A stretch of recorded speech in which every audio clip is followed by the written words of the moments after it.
एक गांव में एक वृद्ध जमींदार रहता था। उसकी बहुत उम्र हो चली थी। एक बार जब वह बीमार पड़ा तो उसे लगा कि अब उसके जाने का समय आ गया है। उसके 3 पुत्र थे। उसने तीनों को अपने पास बुलवाया। जब तीनों पुत्र वृद्ध व्यक्ति के पास एकत्रित हुए तो वो बोला, पुत्रों, लगता है मेरा जाने का समय आ गया है। मैंने तुम्हें एक बात बताने के लिए अपने पास बुलाया है। जब मैं मर जाऊं तो तुम लोग मेरे पलंग के नीचे की जमीन खोद लेना, वहां तुम तीनों के लिए कुछ है। इतना कहने के बाद वृद्ध व्यक्ति की मृत्यु हो गई। उसका अंतिम संस्कार करने के बाद तीनों पुत्रों ने उसके कहे अनुसार उसके पलंग के नीचे की जमीन की खुदाई की। खुदाई में उन्हें 3 कटोरे मिले जो एक के ऊपर एक रखे हुए थे।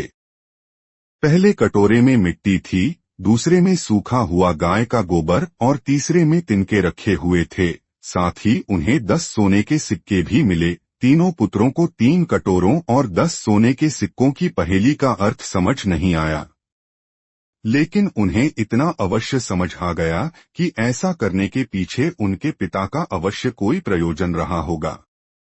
इस पहेली को सुलझाने के लिए तीनों ने तेनालीराम के पास जाने का निश्चय किया। तेनालीराम के पास पहुंचकर उन्हें पूरी बात बताकर उन्होंने पूछा, चाचा, आप तो पिताजी के बहुत अच्छे मित्र थे। क्या मृत्यु पूर्व पिताजी ने इस बारे में आपसे कोई चर्चा की थी? नहीं तो, तेनालीराम ने उत्तर दिया, किंतु तुम्हारे पिताजी पहेलियों के बहुत शौकीन थे, इसलिए शायद वे पहेली में अपनी बात कह गए हैं। मुझे थोड़ी देर सोचने दो, हो सकता है मैं इस पहेली को बूझ लूं। तीनों लड़के शांति से तेनालीराम के पास बैठ गए और तेनालीराम सोच में डूब गए। कुछ देर बाद तेनालीराम की आंखें खुशी से चमक उठी और वह बोले, मुझे पता चल गया कि इस पहेली का क्या अर्थ है। तो चाचा जी जल्दी से हमें भी उसका अर्थ बता दो, तीनों पुत्र बोले। तो सुनो, तेनालीराम कहने लगा, तीनों कटोरों के आकार को देखो, सबके आकार भिन्न हैं। इन 3 कटोरों के माध्यम से तुम्हारे पिता ने अपनी संपत्ति का बंटवारा तुम तीनों के मध्य किया है। सबसे बड़ा कटोरा सबसे बड़े पुत्र की मिली संपत्ति को दर्शा रहा है। उसमें मिट्टी भरी है, अर्थात तुम्हारे पिता के सारे खेत सबसे बड़े पुत्र को मिलेंगे। दूसरा कटोरा मझले पुत्र को मिली संपत्ति को दर्शा रहा है।